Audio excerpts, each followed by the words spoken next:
salam sejahtera untuk kita semua.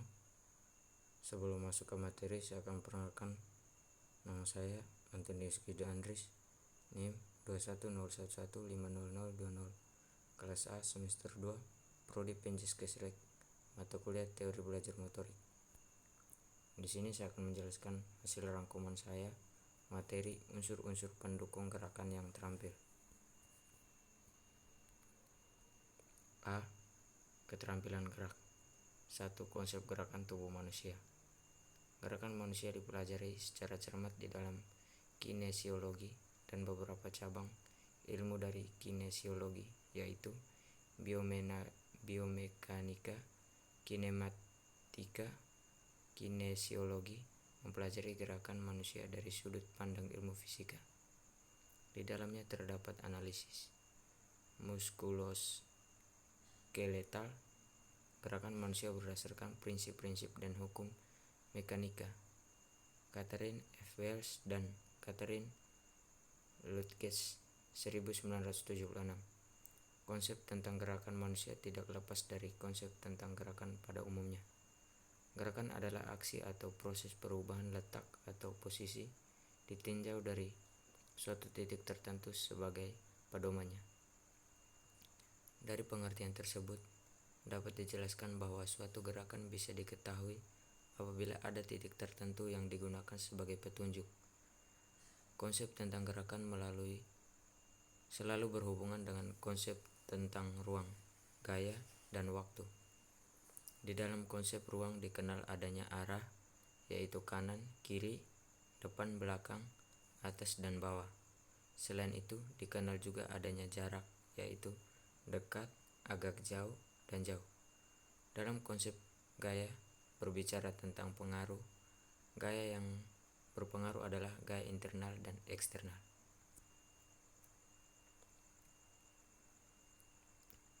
Pengajian gerakan benda. A.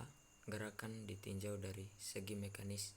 Secara mekanis, gerakan diklasifikasikan menjadi dua kelompok, yaitu yang pertama, gerakan translatori adalah gerakan di mana benda bergerak secara keseluruhan dari suatu tempat ke tempat yang lain.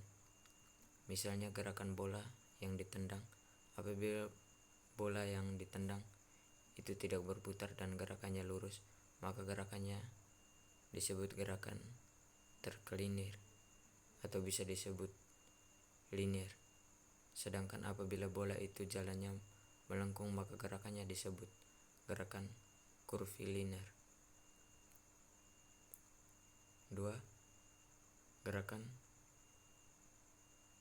rotatori adalah gerakan yang berpusat pada poros tertentu. Misalnya gerakan tangan melengkung. B. Gerakan ditinjau dari segi muskular, yaitu tubuh manusia dapat bergerak karena adanya kontraksi otot. Kontraksi otot ini dapat menghasilkan gerakan menekuk atau fleksi, melurus atau ekstensi, atau berputar pada persendian atau rotasi. Gerakan pada bagian-bagian tertentu dihasilkan dari kontraksi sekelompok otot-otot. Otot-otot penggerak atau agonis pada sisi lain yang berkebalikan dengan otot-otot bergerak, ada otot-otot lain yang sifatnya menghambat pergerakan atau antagonis. Ada juga otot yang sifatnya mengatur gerakan. C. Gerakan ditinjau sebagai suatu sistem adalah serangkaian fungsi-fungsi yang beraksi bersama-sama untuk satu tujuan yang sama. Gerakan tubuh dihasilkan dari 3 macam fungsi utama yang bekerja sebagai suatu sistem. Fungsi-fungsi itu adalah: 1. Sistem gerakan meliputi otot-otot, tulang, dan persendian. 2. Sistem suplai meliputi pencernaan, pernafasan, dan peredaran darah. 3. Sistem kontrol meliputi saraf dan endokrin atau hormon-hormon dalam tubuh. D. Gerakan ditinjau dari tipe tugas otot-otot rangka, tugas otot-otot kelompokkan menjadi 4 tipe, yaitu: 1. Tugas menopang tubuh atau suatu beban bisa dibedakan berdasarkan sifat bidang tumpuannya, yaitu menopang tubuh pada permukaan yang padat atau berdiri, duduk, berlutut, berdiri tangan, dan menopang tubuh pada benda cair atau mengapung. Sedangkan tugas menopang beban bisa dilakukan dalam bentuk mendukung beban. Bebannya bisa di atas kepala, di pundak, di punggung, di lengan, atau di tangan. 2. Tugas menahan tubuh dalam sikap menggelantung juga memerlukan kontraksi otot yang bersifat statis atau kontraksi isometrik. Menggelantung dilakukan dengan cara berpegangan erat pada objek yang digunakan untuk menggelantung atau mengaitkan kaki dengan posisi kaki yang menakuk pada lutut. Yang ketiga, tugas menggerakkan tubuh dan menggerakkan benda diperlukan kontraksi otot yang bersifat dinamis atau kontraksi isotonik. A. Bergerak tubuh secara keseluruhan bisa dilakukan dengan bertumpu pada permukaan padat atau berjalan, berlari, melompat, dan lain-lain, dan di air, berenang, atau menyelam. B. Menggerakkan tubuh sebagian dilakukan terutama pada bagian-bagian tubuh yang berhubungan oleh persendian. C. Menggerakkan suatu benda untuk diperlukan gaya yang dihasilkan dari tubuh. Yang dihasilkan tubuh bisa dikenakan pada benda yang digerakkan secara langsung, atau melemparkan bola, menendangkan bola, dan secara tidak langsung, yaitu menembakkan peluru menggunakan senapan, membidik anak yang menggunakan busur. 4. Tugas menahan benturan terjadi karena tubuh yang bergerak terhalang oleh benda diam di luar dirinya atau dari suatu benda yang bergerak ke arah dirinya. Untuk menahan benturan diperlukan gerakan untuk menyerap gaya yang menyebabkan terjadinya benturan. A. Tugas menahan benturan dari tubuh yang bergerak memfungsikan kaki sebagai pegas pada saat mendarat sesudah meloncat. B. Tugas menahan benturan dari benda yang bergerak sedikit menarik tangan pada saat menangkap bola yang datangnya cepat. 2. Pengertian dan klasifikasi keterampilan gerak. A. Pengertian keterampilan gerak. Gerakan keterampilan merupakan salah satu kategori di dalam domain psikomotor. Gerakan keterampilan merupakan salah satu kategori gerakan yang di dalam melakukan diperlukan koordinasi dan kontrol tubuh secara keseluruhan atau sebagian tubuh. Tingkat koordinasi dan kontrol tubuh dalam melakukannya cukup kompleks. Gerakan keterampilan meliputi 3 kategori, yaitu keterampilan adaptif sederhana, keterampilan adaptif terpadu, dan keterampilan adaptif kompleks. B. Klasifikasi keterampilan gerak. Mengklasifikasikan keterampilan gerak bisa dibuat berdasarkan beberapa sudut pandang. Berikut beberapa klasifikasi, yaitu: 1. Klasifikasi berdasarkan kecermatan.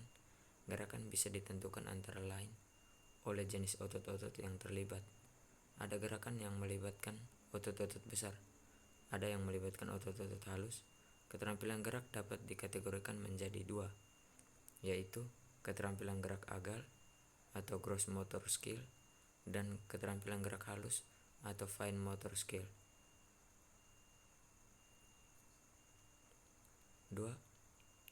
Klasifikasi berdasarkan perbedaan titik awal dan akhir gerakan. Keterampilan gerakan bisa dibedakan menjadi 3 kategori, yaitu: A. Keterampilan gerak diskret atau discrete motor skill adalah keterampilan gerak di mana dalam pelaksanaan bisa dibedakan secara jelas titik awal dan titik akhir dari gerakan. Contohnya, pergerakan mengguling satu kali ke depan. B. Keterampilan gerak serial atau serial motor skill adalah keterampilan gerak diskret yang dilakukan beberapa kali secara berlanjut. Contohnya berguling ke depan beberapa kali. C. Keterampilan gerak kontinu atau continuous motor skill. Keterampilan gerak yang tidak bisa dengan mudah ditandai titik awal atau titik akhir pada gerakannya. Contohnya keterampilan gerak bermain tenis atau permainan olahraga lain. 3. Klasifikasi berdasarkan stabilitas lingkungan. Gerakan keterampilan bisa dikategorikan menjadi dua, yaitu A. Keterampilan tertutup atau closed skill adalah keterampilan gerak di mana pelaksananya terjadi pada kondisi lingkungan yang tidak berubah dan stimulus gerakannya timbul dari dalam diri si pelaku sendiri. Contohnya gerakan mengguling pada senam lantai. B. Keterampilan terbuka atau open skill adalah keterampilan gerak di mana dalam pelaksananya terjadi pada kondisi lingkungan yang berubah-ubah dan pelaku bergerak menyesuaikan dengan stimulus yang timbul dari lingkungannya.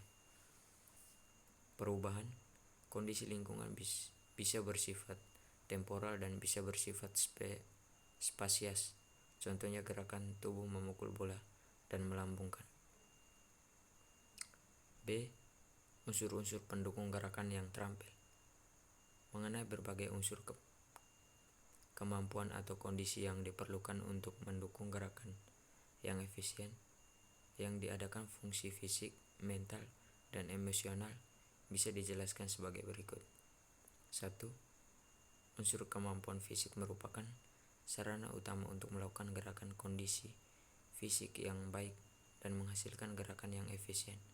Macam-macam kemampuan fisik, kecepatan reaksi, kekuatan, ketahanan, kecepatan, fleksibel, dan ketajaman indera.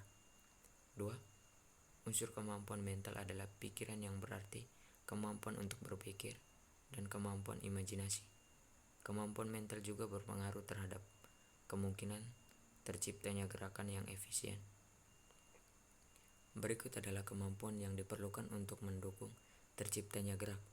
Kemampuan memahami gerakan, kecepatan memahami stimulus, kecepatan membuka keputusan, kemampuan menilai objek, dan kemampuan menilai irama. 3. Unsur kemampuan emosional yang diperlukan untuk mendukung pelaksanaan gerakan yang efisien adalah sebagai berikut. Kemampuan mengendalikan emosi dan perasaan, tidak ada gangguan emosional, merasa perlu dan ingin mempelajari gerakan, memiliki sikap yang positif terhadap prestasi gerak. 4.